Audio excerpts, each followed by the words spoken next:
Shooting it raw? Yes. Shooting it raw.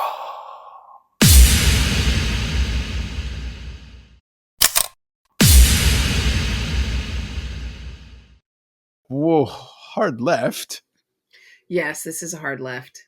Speaking of front doors. Okay, so in a totally different emotive step, the last photo is a photograph of what's probably a cafe or something. It's just a close-up shot of this sign that's kind of this nicely aged, kind of a little bit stylized. Just a sign in a like a door, like a shop or something. It says, "Sorry, we're closed." It's a color photograph. In the reflection of the glass of the door, you can just make out what is probably a summery scene, I guess. Could be Brooklyn in the background. I have no idea. Sorry, we're closed. But you can see that it's still light out, right? It's not Yep. nighttime. Okay, what's going on? Celeste. So some of the best advice I gave myself was to come up with a time to come up with my shop's hours. Okay. Like, when does the Celeste store open and close? Interesting. When do I flip that sign over to closed and I am done with business and done with work? And for me to think of it that way, to preserve and protect my private time, my time when I live as opposed to work, is easier for me to do when I think of it as a physical object, as me flipping that sign over, because that is not negotiable. Right. Right? The sign's over, we're closed. Yeah, you're setting really firm boundaries. Yeah. It's like, it's not an issue of morality. It's just like, hey, you missed, come back tomorrow. This isn't like, I don't like you, that's why I'm ignoring your email or your phone call or whatever it may be. It's like, you came too late. We're closed. See you tomorrow. What's going on, Celeste? That this is such an important lesson that you're putting out into the world. So the second book that I wrote was called Do Nothing. And it was not the book I was intending to write second. Oh, interesting. But what happened was I got so busy and overwhelmed in my life. I was just going all the time. I was traveling for work like 4 or 5 times a month. And I broke. Right. I mean, I just broke. I couldn't sustain it. I was irritable with my son, who's my favorite person in the world. I never had time to walk my dog. It was a different dog at that point, but she started gaining weight, and I wrote that book because I was trying to find solutions for myself. Right. And over the course of that, the research for that, I ended up writing a book. Yeah. But I also started clearly defining and articulating my own boundaries. And, it's especially true in jobs like mine, and I assume in yours, where you are engaged in social contact all the time and you are making emotional connections with so many people. You can very quickly get burnt out by that. It's fulfilling and it's wonderful, but it's also incredibly taxing. And so for me especially, and I'm sure for a lot of other people who have similar experiences, it's very important to create those boundaries and to protect them with respect, without rancor or anger, but just with respect. We're closed. So why don't you give somebody, since we're at the School of Celeste, how do you... So, for example, have you heard of the book, The Courage to be Disliked? Yes. Okay. So how would you communicate this important lesson of treating yourself like a shop that has operating hours? So the reason that it became a full-length book is because it's so deeply ingrained, and this is not just Americans. It's deeply ingrained in many cultures around the world, including a number of Asian cultures. This believing that identity is work, that who you are is what you do, that is what gives you value, and that's wrongheaded. Your work is just what you do to get your food, shelter, and water, and then you go and do all the things that make you.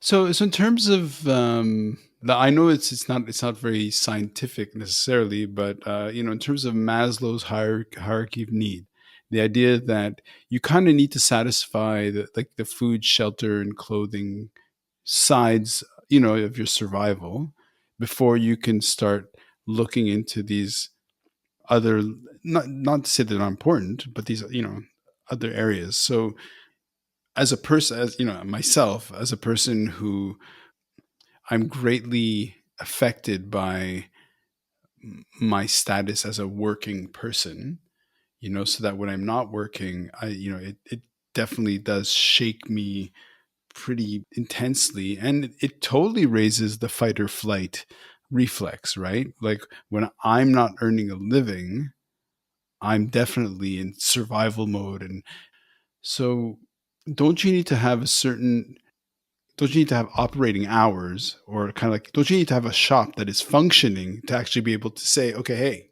I have work hours, the shop's closed.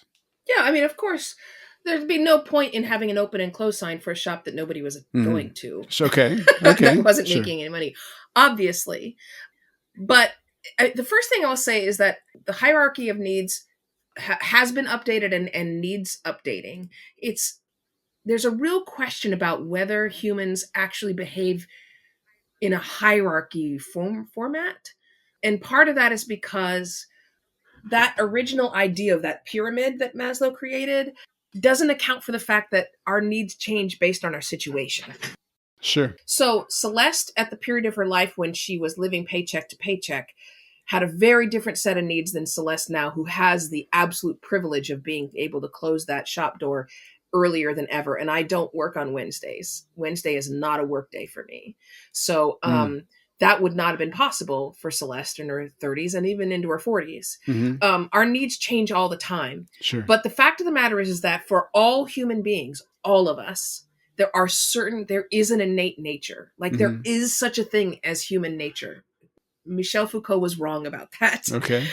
There are things that are common to all human beings. And obviously, the first one is that we need food, shelter, and water. Mm. That's just survival. And what you're talking about, getting a job, that's what a job is intended to do. That's the way our society is set up, is to earn you food, shelter, and water. After that's satisfied, the number one need that a Homo sapiens has is for belonging. Hmm. Okay. Number one. Okay. And your job doesn't help you with belonging. Whenever a boss says to you, we're a family, that's crap. You're not a family. Families can't fire you Mm. without warning Mm. at the drop of a hat. Families don't negotiate whether they're going to give you health care or not. That your job is not your family. Sure. So I would say, I know we're wrapping up here, but I would say, this is a great place to end, because it's about finding your own priorities, establishing your own boundaries, your own limits, not based on your amygdala thinking, not Hmm. based on what you perceive as a fear or a threat, not based on dishonest histories, but like Hmm. really being honest with ourselves, knowing who we are and what it is we actually need at that moment. That's sort of, for me, that has been the key. And dogs. And dogs. You need Oh, dogs. Celeste, you wrapped it up so beautifully. I mean, like, it couldn't have been more, you've done this before. I loved it. That was beautiful.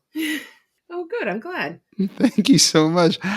Wow, this has been, I think, in terms of the feeling, it's like how no podcast conversation ever felt like it's been dragging ever.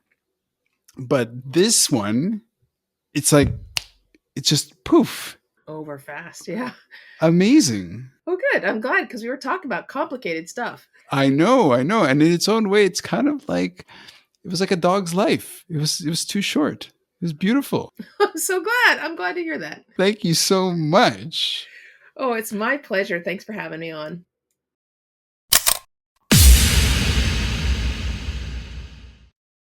So, is life really a gift? Really?